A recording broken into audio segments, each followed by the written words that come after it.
Well, I want to start by thanking Justin for his plug for the Colorado Federal Executive Board. Thank you very much. I appreciate being here. I made a point. I had to go to D.C. like many of you do, and when they asked me to come, I said I have to be back by Tuesday night because I have to do this Wednesday morning. And I'm glad to be here, and I was glad I was able to make it. I want to start by telling you a little bit about my background, and then I'm going to ask some questions of you. So I've been working for the federal government for a little over 3 years. Before that, I spent 20 years with the state government in Ohio, and prior to that, I had a couple stints in the military and a stint with local government. So you know a little bit about me. How many people here are from the federal government? Okay. How many people from state government? Thank you for being here. How about local government? Thank you for being here. And the reason I ask you that is because I'm going to talk a little bit from a federal or a leadership perspective on how to engage with those different partners. And I wanted you to know who I was and what my background is, and wanted to know your background as well. So we're going to spend a few minutes talking about how we impact our partners, our staff, ourselves, so that we can accomplish our mission regardless of what it is. So I want to talk a little bit about leadership with partners. And in my world, partners mean state and local government. And again, I've been at all three levels in terms of service. So the first thing I would say, and I'm going to look at my state and local partners, from a federal perspective, collaborate, don't dictate. I have been the recipient as a state person and a local person of a more dictatorial role from our federal partners, and as a local person from our state partners. It doesn't work. So the first thing I would ask you to do is collaborate with your partners, regardless of where you sit. Collaborate up, collaborate laterally, collaborate down, rather than dictating a position or a posture. The second thing I would note is own your decisions, because we all make them. And when we make them, they impact people and they impact programs. So own the decisions you make. I would ask you to understand the risk before you make the decision. And by that, I mean, what is the risk on your partners? What is the risk on your program? I had a conversation, I work for FEMA. I had a conversation back at headquarters on a long detail I did last summer about we don't do enough at FEMA to understand the risks of some of our decisions post-disaster. When we make a decision about housing and we say that we're going to ask our survivors from Puerto Rico to vacate their apartments the day before the 4th of July, somebody didn't do a good risk analysis, because guess what? We got killed in the media. Now, we ended up not owning that decision and kicking it down the road, but the point is, when you make decisions that impact your partners or your agency or your mission, do a risk analysis, and not just a risk analysis fiscally, a risk analysis politically, a risk analysis interpersonally, a risk analysis on your partner. And then when you make the decision, own it, because you've done the risk analysis. It may not be popular, but you can own it because you made that decision, understanding the facts and the impacts. Embrace the differences. And again, I'm talking partners here, and I'll talk about millennials in a minute and staff, but embrace the differences of the different partners that you work with. One of the challenges we have in the federal government, and one of the challenges I have as a deputy regional administrator serving 6 states, most of which are very rural, is understanding their capacity, understanding their priorities. So when headquarters out of DC comes to the region and they say, we want every community to have a logistics management plan, and we're talking western Montana with a population of 10,000 people, that's not very practical, because we're not understanding their priorities. We're not understanding their capacity, and we're not understanding how Gallatin County, which actually has 66,000 people, Gallatin County in Montana doesn't quite look like Montgomery County in Maryland. And we sometimes forget that. And unfortunately, the farther away you get from the DC Beltway, the easier it is to forget those differences. So I would say understand the differences, the capacities, and more importantly, the priorities of your partners. And understand the limitations, and we talked about that real quickly. So with staff, as you develop skills and encourage your staff, and we heard a lot of great stuff from the panel. I took lots of notes from the panel before me about how to work with your staff, encourage their staff, grow your staff. First thing I would say is be visible. As a manager, be visible and be personal. We have a phenomenal technical leader in my organization. Phenomenal. Technical. Guess what? His preferred style of management is to sit in his office with his door closed and communicate via email. Now, I'm sharing inside baseball here, probably no surprise to any of you, when we dug down into our FEVS scores, our Federal Employee Viewpoint scores, that particular work section did not score well. And it's really about visibility. It's really about knowing your staff, knowing a little bit about their interpersonal challenges, knowing a little bit about their family, being able to say I'm able to say to Kathy in my office, hey, how'd your grandson do in hockey? Because I knew she mentioned in the hallway last week she was going to a hockey game this weekend. Hey, how'd he do? Did the team win? Because that goes a long way. That goes a long way in your staff developing a trusted relationship with you, and quite frankly, you being able to support your staff. Communicate. Everybody says that. Communicate. You cannot probably over-communicate, with the exception of communicating via email. We all do it. We have to do it. It's an important role that we play, but that does not replace walking down the hall, having a small group meeting, talking with your staff. We started something last year in Region 8 where we have intentional, we call them small group meetings. They can be on a variety of issues. We started, quite frankly, because we had a very significant issue at FEMA headquarters with a sexual harassment case. And so we wanted to talk with our staff, in every staff member in a small group setting, to find out, to tell them what happened, to tell them what we were doing about it, and then just to talk. Are you experiencing this in your workplace? What are you experiencing? What can we do to help you? And we've continued that. And it has morphed from challenging issues to we have a talent development team of junior staff that help us define training. And so we sat down with the talent development team last week and just said, hey, how's it going? Where do you want to take this team? What do you want to do? It's about an hour. We keep it very informal. In a couple weeks, we're going to talk with our diversity and inclusion team. Hey, how's it going? What do we need to do? What do you want to tell us? What would you change if you could change something? Great opportunity to communicate. It's also a great opportunity to invest in your people. Great stuff, again, the first panel about how to invest in your staff. We have a talent development team that takes a look at our individual development plans every year. They aggregate it, and then because we believe in walking the walk, we carve out a significant amount of funding from our operation budget so that we can do training.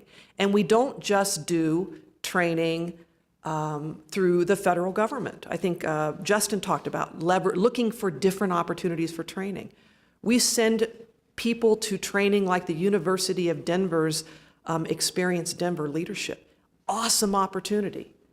And so we sent a couple people there. We said, do this training, come back and tell us if it's worthwhile to invest.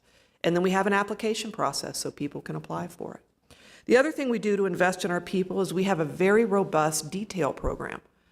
And we have a detail program not just with headquarters, but we look for opportunities with other federal agencies. We look for opportunities with other divisions and branches in our organization. And we have a program that brings a junior staff member up to the front office on a 3-month tour. They have an office right in between myself and my director's office. And they work for 3 months as a junior analyst. They go with us to significant meetings. They travel with us when we go to important opportunities that make a difference to our agency. They get to see how leadership functions. And then they have a project or two that they're allowed to focus in on and complete during that 3-month tour. It has become an application-based opportunity with our up-and-coming young people applying for it so that they can come up to the front office for 3 months. We learn more about them. They learn more about us, and they take that back to their division. The other thing I would do, and this goes to millennials and the discussion about millennials, and I have a Z, I didn't even know that's what they were called, at home, and he's, I'll talk about that in a minute. So I think that as federal employee, as federal leaders, we sometimes miss the mark on millennials. Darcy talked about they're not necessarily here for 30 years. That's not necessarily bad. We have phenomenal talent coming into our organizations. And our position in Region 8 is to understand what they want to do, understand what excites them, and it's generally having meaningful work, not the paycheck, understanding where they want to go, and then helping them get there. And guess what? From my perspective, if I get a really strong performer for 3 or 4 years and they move to your agency, I'm good. Because you know what? We're keeping them in the federal government and we're making our government services stronger. So I sometimes think, and you know, I'm a 30-plus year government overall employee, so I get it, but I sometimes think that when we expect them to act like us, and I'm a baby boomer, we're missing the mark because they bring tremendous strength, excitement, and talent. And we need to understand how to leverage that. Enough said about that. I know I'm on a timeline. And then I want to talk a little bit about on the job. And this is leadership on the job. I think with all management positions, and this is not a government-centric thing, right? Much of what we're talking about is not just government. I would suggest that every major corporation in the country is having conversations about how do we leverage millennials, how do we onboard them, how do we retain them, how do we train them, how do we grow them, how do we lead overall. One of the things, though, that I think in government is more difficult for us to do is focus on our outcomes, because sometimes those outcomes are kind of squishy. But if we can go into our strategic priorities and understand this is the outcome we want, there are a lot of different ways to get there, and maybe the way we've done it the last 20 years isn't working in the next 20 years. We know what the outcome is. How can we get there, and how can we continue to move forward in potentially new and novel ways? That's exciting.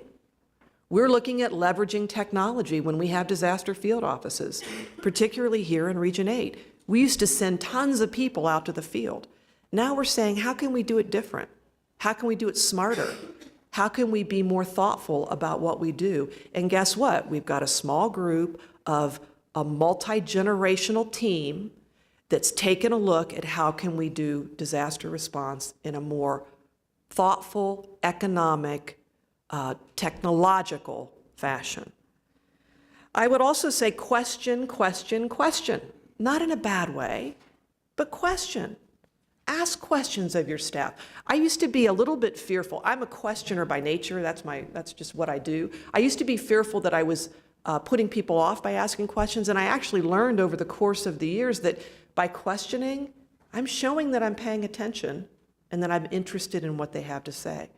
So question your staff, question your processes, make sure that they work today for you today the way they were intended to work. And finally, maintain your bridges.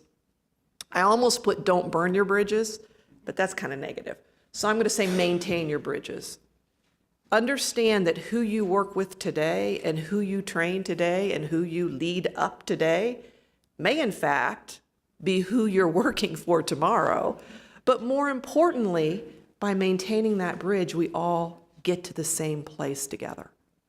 And I think I probably had 3 minutes, and I apologize for taking a little long, but I do want to open it up and see if there are any questions from the audience.